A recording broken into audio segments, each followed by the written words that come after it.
Buenas, soy Eddie Josué Sarri Celedón.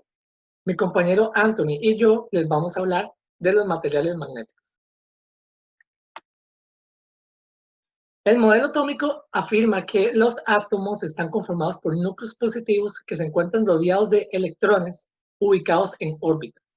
De manera que los electrones van a experimentar un momento al interactuar con un campo magnético externo, producto de una corriente que viaja en dirección contraria del movimiento que estos electrones experimentan, provocando de esta manera que el átomo experimente un momento dipolar magnético. Otras fuentes o razones que pueden provocar que un átomo experimente un momento dipolar magnético se da debido a los espines del electrón, de manera que dependiendo del sentido de giro de estos, van a contrarrestar o favorecer el momento dipolar del átomo. Y en algunas ocasiones se habla del spin del núcleo.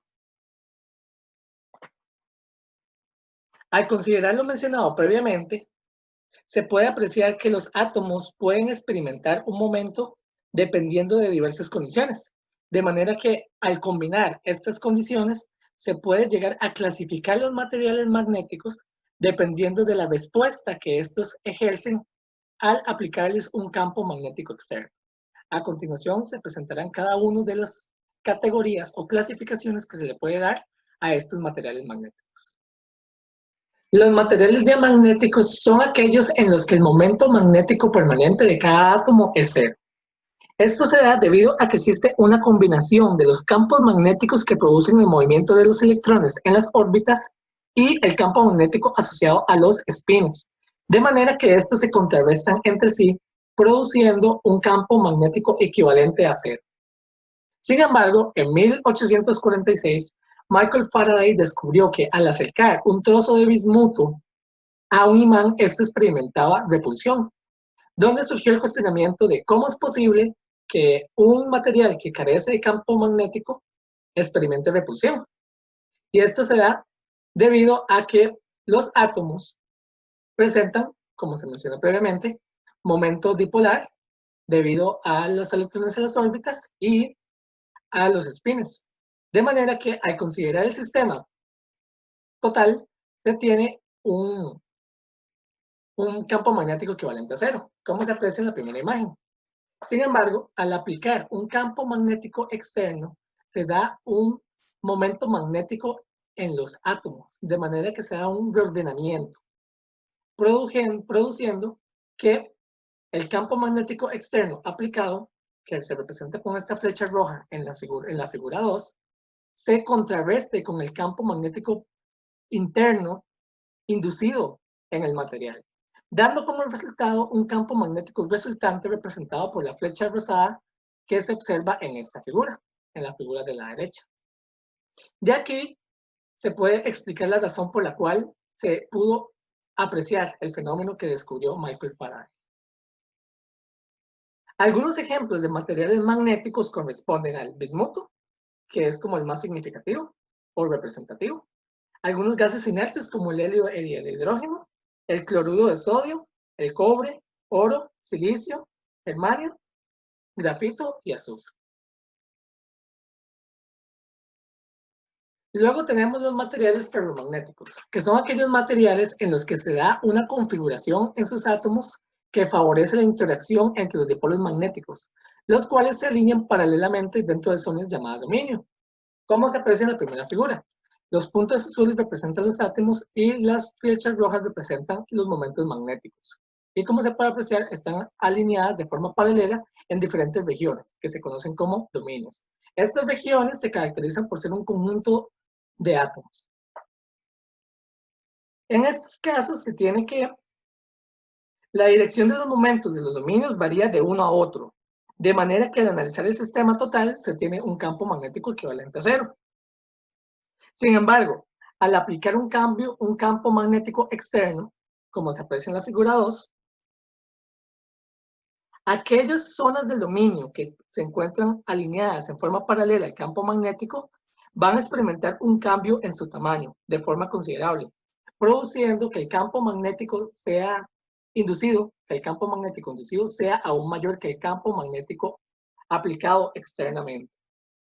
Esto se debe a que existe una fuerte interacción entre los momentos del átomo con los átomos vecinos de las otras regiones o de los otros dominios, y a que los dominios del material se orientan con el campo magnético exterior reforzándolo. Es decir, se alinean con este para poder aumentar su magnitud y hacer que este sea más fuerte. Por eso se generan campos magnéticos intensos, que es una característica primordial de estos materiales. Luego, otra cualidad importante por considerar es que al retirar el campo magnético, los efectos que este generó en el sistema no son reversibles, porque siempre se genera un cambio, ya que se produce un magnetismo rematente, el cual se origina debido a que el campo magnético de los dominios no regresan a su orientación original, sino que en algunas regiones, como se puede apreciar acá, se quedan alineados de forma paralela al campo magnético aplicado en la figura 2. Entonces, si se compara la figura 3 con la figura 1, se puede apreciar que la orientación de estas regiones del dominio de cada uno de los átomos cambió con respecto a la figura 1, dando como resultado el efecto que produce el campo magnético externo aplicado. Algunos ejemplos de estos materiales corresponden al hierro, el níquel, el cobalto, el alnico, que es una aleación de aluminio, níquel, cobalto y pequeñas cantidades de cobre. Estos son ejemplos a temperaturas altas, mientras que a temperaturas bajas se tiene el galvanio y el disprosio, que son elementos de tierras raras. Es importante indicar también que este tipo de materiales se comportan como materiales ferromagnéticos hasta alcanzar una temperatura límite llamada temperatura de Curie, la cual es la temperatura máxima en la cual un material ferromagnético se comporta como tal, puesto que al sobrepasarla se comporta como un material paramagnético. Posteriormente tenemos los materiales ferromagnéticos, que son aquellos materiales en los que se produce un ordenamiento antiparalelo de los momentos atómicos. En este tipo de materiales, el ordenamiento que se produce de los momentos magnéticos no están alineados ni tienen el mismo sentido, lo que genera que difieran en magnitud, produciendo de esta manera campos magnéticos intensos. No tan intensos como lo que se presentan en los materiales ferromagnéticos, pero sí tienen su validez significativa. Una característica distintiva de estos materiales es que están ligados principalmente a las ferritas. De ahí proviene su nombre ferromagnéticos. Y otra cualidad importante por mencionar es que presenta mayor resistencia que los materiales ferromagnéticos, lo que los vuelve más útiles de ser utilizados en los núcleos de transformadores de alta potencia. Además, tienen una baja conductividad eléctrica, que los hace útiles en núcleos de inductores de corriente alterna, ya que las corrientes parásitas en estos son menores y no hay tanta pérdida térmica. Algunos ejemplos de estos materiales corresponden a la ferrita níquel zinc, magnetita de óxido de hierro, entre otros. Buen día, profesor. Para continuar con la presentación de lo que serían los materiales magnéticos, ahora voy a hablar sobre este tipo de clasificación que son los materiales paramagnéticos, los cuales algunas de sus características son, por ejemplo, que estos son aquellos de la suma neta de los momentos magnéticos permanentes de sus moléculas o átomos es nula, por lo que estos materiales tienen un comportamiento magnético muy débil. Sin embargo, cuando si aplicamos un campo magnético suficientemente alto sobre estos materiales, los momentos que se generan o los momentos magnéticos tienden a ordenarse paralelos al campo que se aplicó, por lo que la permeabilidad magnética y lo que sería como el comportamiento magnético de tiende a aumentar. Se menciona la ley de Curie para campos pequeños, la cual podemos ver en la esquina inferior derecha, que nos dice que si aumentamos la densidad de flujo magnético, la M, que sería la magnetización resultante, aumentaría. De igual modo, si aumentamos la temperatura, la magnetización disminuiría.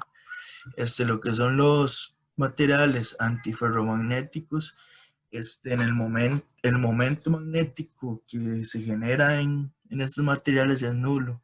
Debido a esto, es difícil que estos materiales se magneticen. De igual modo, como en el caso anterior, si se aplica un campo magnético lo suficientemente intenso, algunos de los momentos magnéticos se alinean paralelamente. Entonces, esto genera que, que aumente de igual modo la permeabilidad y lo que es la capacidad magnética del material. Se menciona una temperatura, la cual se llama la temperatura de Neal, que es la cual, digamos, los materiales ya no se evidenciaría lo que es el comportamiento antiferromagnético por encima de esta temperatura en los materiales, en este tipo de, digamos. Entonces, como vamos aquí a otra característica, es que estos adoptan una permeabilidad relativa mayor que uno. Tenemos esta otra clasificación que serían los materiales ferritas, que estos tienen una alta permeabilidad magnética, los cuales permiten almacenar campos magnéticos grandes con más fuerza que el hierro. Estos tipos de material comúnmente se producen en polvo para, con un proceso llamado sinterización, poder hacer piezas con gran resistencia y dureza.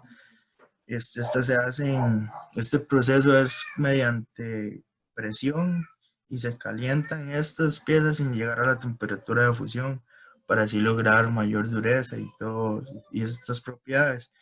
Este tipo de materiales se utilizan para hacer lo que conocemos como que son transformadores, bobinas, así como muchas otras aplicaciones que podemos ver en la industria de hoy en día.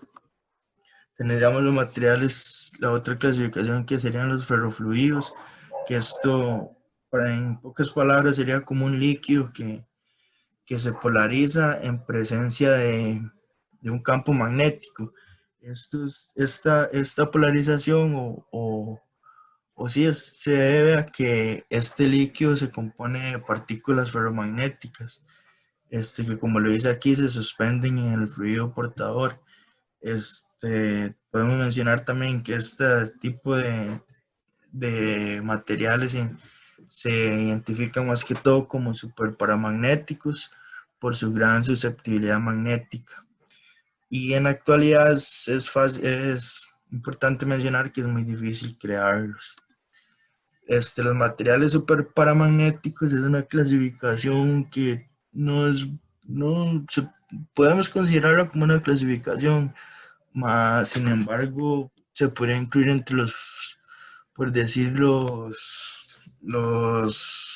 como lo dice aquí, los ferromagnéticos y los paramagnéticos, ya que tienen propiedades de los dos. Este presenta elementos magnéticos que no están en la misma dirección, como lo dice aquí, que es una propiedad de los paramagnéticos, y que si se aplica a un campo se alinearían igual como lo explicábamos anteriormente. Y bueno, otra característica, como dice aquí, es que es similar al paramagnetismo. La única diferencia que infiere, digamos, es que se puede dar a temperatura ambiente, está también. Y en modo conclusión, nada más me gustaría mencionar que es importante como conocer estas características de los materiales en el campo eléctrico para las diferentes aplicaciones, ya como lo veíamos para la creación de transformadores, bobinas y otros, y otros materiales y componentes que utilizamos en lo que es la industria eléctrica.